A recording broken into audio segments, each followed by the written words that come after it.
ठीक है, चलो अब वो चलता रहेगा, अपना फोकस इस पे। Chapter number 4, forms of business organisation 1, मतलब आपकी बुक में इसका एक और पार्ट है। हम पहला पार्ट क्या पढ़ने वाले, फॉर्म्स ऑफ बिजनेस ऑर्गेनाइजेशन 1, ठीक है। अब इसके अंदर जो कुछ भी पढ़ेंगे वो यहाँ पे लिखा हुआ है। प्राइवेट सेक्टर्स के बारे में पढ़ेंगे, इंट्रो पढ़ेंगे, मीनिंग पढ़ेंगे, sole trading concern, very very important. मैंने बार बार आपको बोला है कि आप ओसीएम को थ्योरी समझ के पढ़ तो रहे हो, लेकिन एक्चुअल में ये प्रैक्टिकल है, आपको लाइफ में बहुत काम आने वाला है, ठीक है। अब फॉर एग्जांपल अगर मैं बात करूं सोल ट्रेडिंग कंसर्न की, तो आपको भी पता है सोल मतलब अकेला, एक सिंगल, यानी किसी बिजनेस को चलाने वाला अगर एक आदमी है, उसका फायदे और नुकसान सिर्फ उसका है, उसे क्या कहते हैं। तो अगर फ्यूचर में आप सोल ट्रेडिंग करना चाहते हो, अकेले बिजनेस को चलाना चाहते हो, तो उसके अंदर बहुत सारी चीजें आती है, जैसे उसका मीनिंग क्या होता है, डेफिनेशन क्या होता है, फीचर्स क्या होता है, हर चीज के कुछ मेरिट्स होते हैं। मेरिट्स का मतलब होता है एडवांटेज, और डीमेरिट्स भी होते हैं, यानी डिसएडवांटेज। तो जब भी आप फ्यूचर में कुछ भी करोगे ना, फॉर एग्जांपल आपको सोल ट्रेडिंग करना है आगे जाके, तो आपने आज पढ़ लिया, क्या पढ़ लिया, एडवांटेज। और किसी भी चीज को डिसाइड करने से पहले दोनों तरफ की बातें सुन लेना चाहिए, उसके फायदे भी। और जब हम सिर्फ एडवांटेज को देखते हैं ना, आगे जाके प्रॉब्लम क्या आता है पता है, अरे यार इसके बारे में तो मुझे पता ही नहीं था, इसमें ऐसी प्रॉब्लम भी आ सकती है। इसका मतलब क्या है, किसी भी काम को करने से पहले क्या देखो, उसके एडवांटेज एंड डिसएडवांटेज। तो आज हम लोग लेक्चर में सिर्फ क्या कंप्लीट करेंगे, सोल ट्रेडिंग कंसर्न। देखो अभी आपके टेक्स्ट बुक के अंदर ना बड़ा मजेदार यहाँ पे एक किस्सा दिया हुआ है, छोटा सा, उसको मैं रीड करता हूँ, ध्यान से सुनना। ये जो किस्सा है ये 3 लोगों के बीच का है। Tanvi, Gayatri, Yash and Omkar are cousin, ये भाई बहन है। They gather together in Diwali vacation at uncle home. कहां पे गए ये लोग, अपने अंकल के घर पे चले गए, जो पुणे में रहते हैं। They visited local market for shopping. अब इन्होंने क्या किया, एक वहां की लोकल मार्केट में विजिट किया शॉपिंग करने के लिए अंकल के साथ। अंकल भी और आंटी भी है, ठीक है, आंटी को छोड़ दो। अब बात करते हैं तन्वी की, किसकी बात करते हैं। तन्वी ने क्या किया, बोला let's read the name board of the. हर दुकान के बाहर एक शॉप पे बोर्ड लगा रहता है, दुकान का नाम लिखा होता है, बराबर, ठीक है। तो जो यश है ना, यश, उसने बोला yes good idea, let me start. अभी यश ने ना एक बोर्ड का नाम पढ़ा, वो नाम क्या था, विजय टॉय शॉप, और आगे लिखा था प्रोप्राइटर मिस्टर देश पांडे। यश के मन में एक सवाल आया, जो उसने अंकल से पूछा। क्या पूछा, what is the meaning of. ये हर बच्चे के मन में बोर्ड देखने के बाद आना चाहिए, बट अपने मन में नहीं आता है, ठीक है। अंकल ने जवाब दिया प्रोप्राइटर का मतलब क्या होता है, ओनर। अब आगे वाला बड़ा मजेदार है, देखना। गायत्री की बात, गायत्री ने एक बोर्ड पढ़ा जहां पे लिखा था सचिन एंड, यहाँ पे क्या लिखा था, यहाँ पे क्या लिखा है, फर्म, क्या लिखा हुआ है।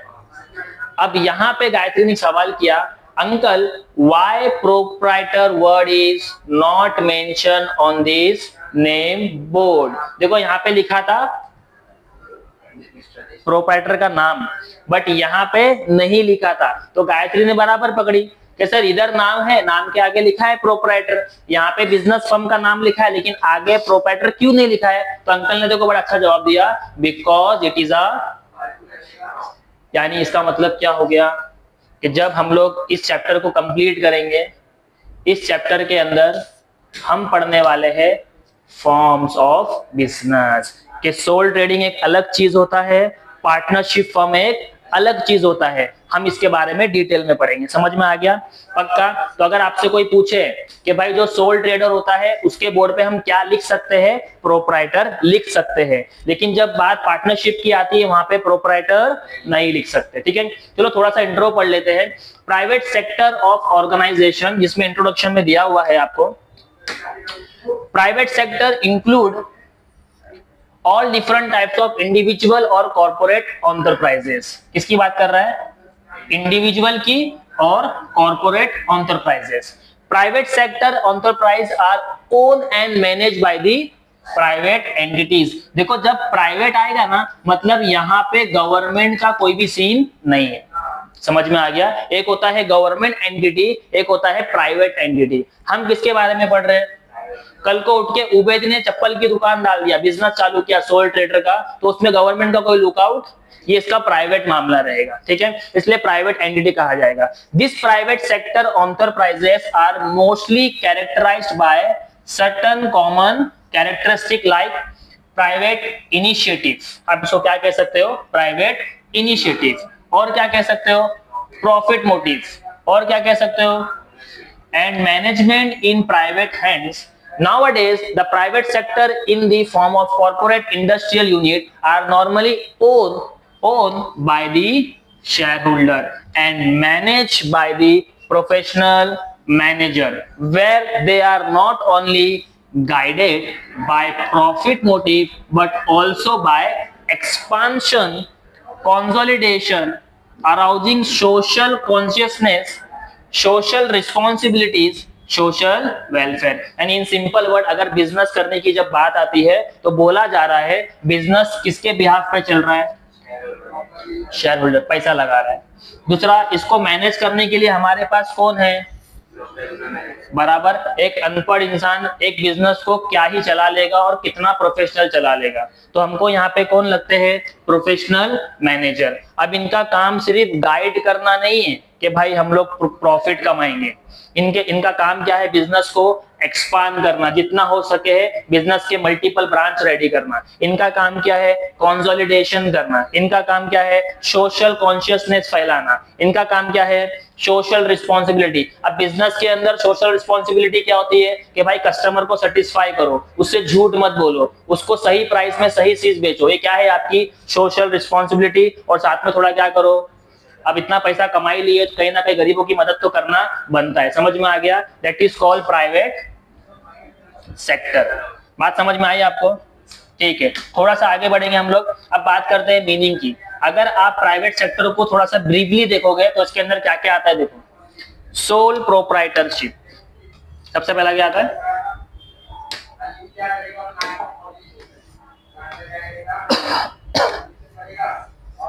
यानी प्राइवेट सेक्टर के अंदर एक काम है सोल ट्रेडिंग, दूसरा काम क्या है?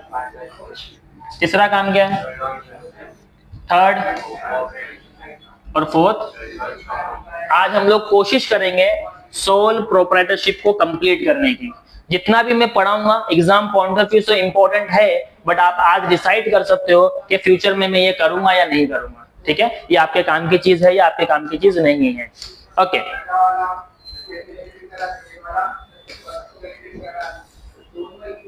सोल ट्रेडिंग कंसर्न, जिसको आप शॉर्ट में क्या कहते हो? STC कहते हो, sole trading concern. In the history and development of commerce there are various forms of, सही बात है, अभी मैंने बताया sole trading, partnership firm, joint stock company, there are various forms of business organisation. It begins its from sole trading concern. यानी बहुत पहले से, जब पार्टनरशिप नहीं था, जब जॉइंट हिंदू फैमिली नहीं था, तो एक बंदा अकेला खड़ा होता था और अपना धंधा करता था, जो प्रॉफिट भी उसका होता था और लॉस भी उसी का होता था। यानी सबसे पहले पार्ट में कौन आता है? Sole trading concern. Sole proprietorship is the oldest and simplest form of the organisation. The word sole, the word आपके पेपर में पूछा जाएगा, याद रखना, the word sole means single and proprietorship means owner. Thus the name itself suggests that there is only one owner. There is only one owner. A sole trader is an independent owner of the business. Independent सबसे बहुत ज्यादा important line आपके true false में पूछेगा। A sole trader is an dependent owner. False. Answer क्या है?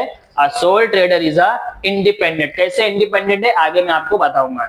The proprietor has all the rights and responsibilities of the business and any profit or any loss। देखो इन्होंने ही आगे बता दिया कि जो ओनर होता है ना वो इंडिपेंडेंट क्यों है? बिकॉज जो बिजनेस में रिस्पॉन्सिबिलिटी है और जो राइट्स है वो सिर्फ किसके होते हैं? उसके अकेले के होते हैं। वो किसी को शेयर नहीं करता। बिजनेस में प्रॉफिट हो या लॉस हो वो किसका होता है, अकेले बंदे का होता है। प्रॉफिट भी वो अकेला खाएगा और लॉस में कोई आके उसके साथ शेयरिंग नहीं करेगा। समझ में आ गया।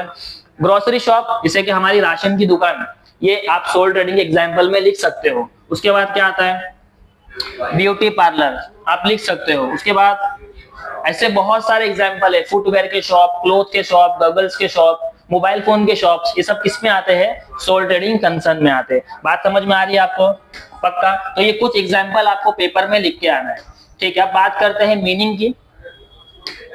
What is the meaning of sole trading concern? In this form of business and individual invest his own capital, use his own skill, अपनी खुद की स्किल लगाता है, खुद का दिमाग लगाता है, and undertakes the business activities, और बिजनेस एक्टिविटी को काम पे चालू करता है। He manage affairs of the business, business के अंदर जितने भी ट्रांजेक्शन्स होते हैं या उसके अलावा जो भी काम होता है वो अकेला मैनेज करता है। इंजॉय प्रॉफिट, प्रॉफिट को क्या करता है, इंजॉय करता है, और साथ में लॉस का बेड़ा भी उठाता है खुद ही अकेला, on his own. This form of commercial organisation is also known as proprietorship, the sole trader, individual entrepreneurship, इसको आप क्या कह सकते हो, इंडिविजुअल एंटरप्रेन्योरशिप, प्रोप्राइटरशिप कंसर्न और सोल ट्रेडिंग कंसर्न। ये बात समझ में आ रही है। देखो ये जो मीनिंग में और इंट्रो में आपने पढ़ा ना, अब आगे वो सब रिपीट होगा, सब कुछ रिपीट होगा। डेफिनेशन इसमें से कोई भी एक आप पढ़ लेना। बच्चों को जब पूछा जाता है कौन सा पढ़ेंगे तो आप लोग बोलते हो छोटा वाला, छोटा वाला पढ़ो या बड़ा वाला पढ़ो, समझ के पढ़ लेना, ठीक है। जैसे कि मैं इसको छोटे वाले को मैं पढ़ता हूँ। According to professor James Lundy, the sole proprietorship is an informal type of business owned by one person. तो इसने बड़ी अच्छी बात बोला कि ये कैसा टाइप का बिजनेस है, ये कोई फॉर्मल टाइप का, मतलब अंकल की जो राशन की दुकान है ये कोई कंपनी जैसी लुक नहीं है, इसमें कोई सुबह शाम का टाइमिंग फिक्स नहीं है, अंकल अपनी मर्जी से चलाते हैं, अपनी मर्जी से उधार देते हैं, अपनी मर्जी से कैश में बेचते हैं, सामान भी अपनी मर्जी से लेकर आते हैं और कस्टमर भी अपनी मर्जी से चुन लेते हैं। यानी ये क्या है, informal type of business own by one person. समझ में आ गया। इसमें सिर्फ अंकल की चलती है और किसी की नहीं चलती है। अब बात करते हैं इसके फीचर्स की। सोल ट्रेडिंग कंसर्न के फीचर्स की अगर मैं बात करूं तो कितने फीचर्स है, 6 7 फीचर्स। कितने फीचर्स है, ये 7 के 7 फीचर्स आपको याद रखने हैं। पेपर पॉइंट ऑफ व्यू से तो बहुत इंपॉर्टेंट है, लेकिन अगर फ्यूचर में आपने सोचा मैं सोल ट्रेडिंग करूंगा तो इसके फीचर्स आपको याद होने चाहिए। खास बात, सबसे पहला फीचर में क्या आता है, हमने मीनिंग में यही पढ़ा ना कि सोल ट्रेडिंग का कंसर्न मतलब क्या होता है, एक single owner independent related to his loss and profit, ठीक है। तो individual ownership, there is only one owner in sole trading concern, he invest all the capital required for the business. ये जो बिजनेस में पैसा लगाता है अकेले लगाता है, किसी से मांग के नहीं लगाता है। He owns all the assets of the business, business के अंदर जितने भी एसेट्स होते हैं वो किसके होते हैं, उसके अकेले के होते हैं। He also remains responsible for all the liabilities of the business, यानी बिजनेस में जितना ही एसेट्स के ऊपर उसका राइट है वो पूरी लायबिलिटी पे भी किसका हक होगा, सोल ट्रेडर का होगा। बात समझ में आ गई। तो फीचर में पहले क्या लिख के आएंगे, इंडिविजुअल ओनरशिप। दूसरा क्या आता है, हमें ये मीनिंग में ही क्लियर हो गया था कि सोल ट्रेडिंग कौन करता है भाई, एक इंडिविजुअल पर्सन करता है, तो प्रॉफिट भी उसका हुआ, लॉस भी उसका हुआ, क्योंकि पैसा भी तो वही लगा रहा है। तो यहाँ पे क्या ध्यान देना, no sharing of profit and risk, profit जितना होगा उसका और जितना रिस्क होगा वो भी किसका होगा, सोल ट्रेडर का होगा।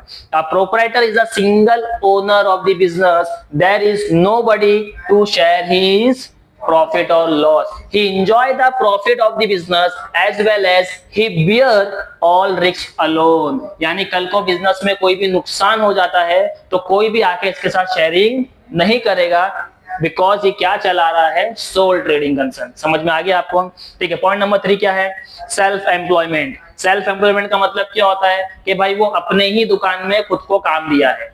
सेल्फ एम्प्लॉयमेंट, किसी के पास जाके नौकरी, खुद का बिजनेस चला रहा है, मतलब सेल्फ एम्प्लॉयमेंट। मेरी कोचिंग क्लास है, मतलब मैं क्या कर रहा हूँ, खुद को सेल्फ एम्प्लॉयड कर रहा हूँ, ठीक है। तो सेल्फ एम्प्लॉयमेंट का फीचर अच्छा होता है। A sole trading concern is the best suitable form of, yes, अगर आपको नौकरी ही करना है तो खुद के लिए करो, कमाना है तो खुद के लिए कमाओ, सक्सेसफुल बनना है तो खुद के लिए बनो, और जान लगाना है तो खुद के लिए बनाओ। इसी को क्या कहते हैं? Self employment by sole trading concern. Any unemployed person, यानी अगर कोई अनएम्प्लॉयड पर्सन है, can start business with small capital, छोटा मोटा कैपिटल लगा के स्टार्ट कर लो। अर्न फॉर हिज लाइवलीहुड, जिंदगी में खाना पीना तो चाहिए रोज जीने के लिए, तो यहाँ पे क्या चाहिए? पैसा, और पैसा के लिए कमाना पड़ेगा। अगर आपके पास नौकरी नहीं है तो आप छोटा मोटा धंधा स्टार्ट कर सकते हो। आज के टाइम पे जो रोड पे भाजी वाले होते हैं ना, वो सोल ट्रेडिंग, खुद का धंधा लेके खड़े, पढ़े लिखे नहीं है, इंग्लिश नहीं आती है, या फिर ज्यादा एजुकेटेड नहीं है, तो उनको जॉब नहीं मिल रही, वो अनएम्प्लॉयड है,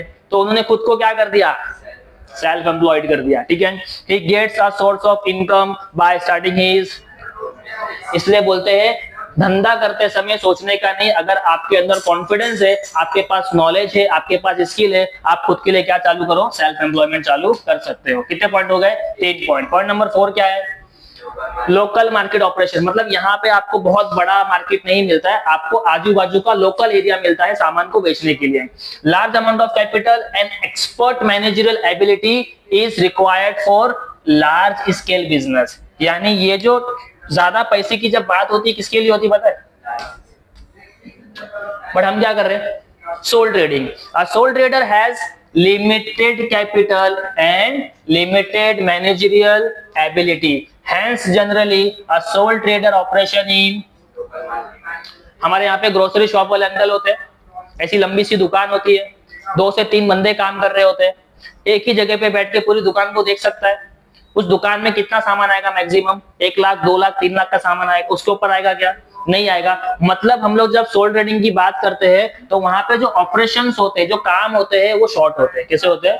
कम लेवल पे होते हैं, लोकल एरिया के हिसाब से काम करना होता है। तो मैनेजमेंट में प्रॉब्लम क्यों सर? मैनेजमेंट कैसा है वहां पे और कैपिटल कैसा है वहां पे?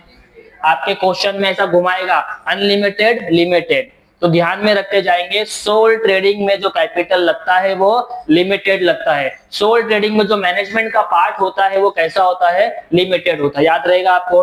ठीक है। Hence generally soul trader operation in local market, ये कहां पे काम करते हैं? आजू बाजू के एरिया के हिसाब से लोकल में काम करते हैं। ओके, पॉइंट नंबर 5 क्या है? नो सेपरेट लीगल, ये चीज 11th में आपको समझ में आ जानी चाहिए। इसका मतलब क्या होता है? नो सेपरेट लीगल, लीगल का मतलब क्या होता है? In the I of law, कानून की नजर में आपका लीगल स्टेटस नहीं होता है। जब आप सोल ट्रेडिंग करते हो तो कानून की नजर में वो बिजनेस कोई बड़े लेवल का बिजनेस, उसके लिए कोई अलग से कानून बनाने की जरूरत, अभी राशन की दुकान के लिए क्या कानून बनाएगा? कोई कानून नहीं है, सिर्फ इतना ही है कि सामान को सही दाम पे बेचना है और क्वालिटी प्रोडक्ट देना है, खराब माल बेचने की जरूरत नहीं है, तो कस्टमर खुद कंप्लेंट कर देता है। लेकिन स्पेशल कोई लीगल स्टेटस, पार्टनरशिप फर्म जब मैं आपको पढ़ाऊंगा तो वहां पे हम ये पढ़ने वाले हैं कि पार्टनरशिप फर्म में पार्टनर्स को अलग माना जाता है और फर्म को अलग माना जाता है। फर्म को भी बोला जाता है आर्टिफिशियल पर्सन। क्या बोला जाता है? समझ में आया? क्यों? बिकॉज जब बिजनेस में पार्टनरशिप होता है तो पैसा जो निकलेगा पार्टनर्स को मिलता है सैलरी के नाम पे, कमीशन के नाम पे, यानी पार्टनर सैलरी लेते हैं। और सोल ट्रेडिंग में क्या मिलता है? सिर्फ प्रॉफिट एंड रिस्क। क्या मिलता है? Profit and risk. तो यहाँ पे बिजनेस और ओनर अलग अलग नहीं है। No separate legal status for business, दोनों सेम है। A sole trading concern does not enjoy, enjoy का मतलब इसको कोई फायदा नहीं मिल रहा है, ये लॉ का, तो लॉ का नाम क्या है? समझ में आ गया? Okay. In the eyes of law the sole trader and his business are considered one. Owner और ओनर का बिजनेस दोनों के दोनों क्या है? एक माने जाएंगे। समझ में आ गया आपको? ठीक है। ये किसकी बात चल रही है? सोल ट्रेडिंग कंसर्न की बात चल रही है। ओके, नेक्स्ट पॉइंट क्या है? Minimum government. मैंने अभी पढ़ाया आपको कि भाई आप जब सोल ट्रेडिंग करते हो तो इसके अंदर कोई बड़ा कानून या लॉ या एक्ट नहीं है, तो यहाँ पे गवर्नमेंट का जो रेगुलेशन है वो कैसा हो जाता है? मिनिमम हो जाता है, बहुत कम हो जाता है। There is no separate act, कोई कानून नहीं है और law to govern the activity of social trading concern. The registration of soul trading concern is not compulsory. याद रहेगा आपको? यानी कल को आप बोलोगे सर मुझे ना कपड़े की दुकान डालना है हमारे लोकल एरिया में, आप मुझे उसके पूरे लॉज बता दो, तो मैं आपको क्या बोलूंगा?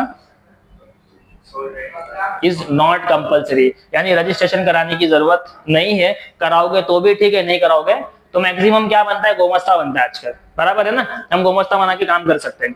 Rigid legal formalities are not required for formation only the tax. हाँ, इंपॉर्टेंट क्या है, देखो गवर्नमेंट हमसे पैसा लेगी अगर आप सेल्फ एम्प्लॉयड हो, आप खुद का धंधा कर रहे हो, और अगर आपके अंदर काबिलियत है तो आपको क्या देना पड़ेगा, तो टैक्स लो कैसे कैसे दिया जाता है वो अकाउंट्स में हम लोग पढ़ेंगे।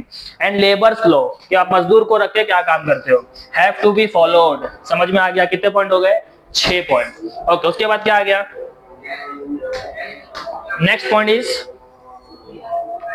Unlimited liability. अजान तक होल्ड करेंगे फिर कंटिन्यू करेंगे, ठीक है, इसको रुका था। Okay, last point is unlimited liability. याद रखना, जब आप सोल ट्रेडिंग कंसर्न को करने की बात करोगे तो आपको ये पॉइंट पे ध्यान देना है। ये लिखा हुआ तो फीचर्स में मतलब खास बात, क्या फीचर्स है, ये खास बात तो नहीं है लेकिन सोचने वाली बात है। Unlimited liability, soul trader has unlimited liability.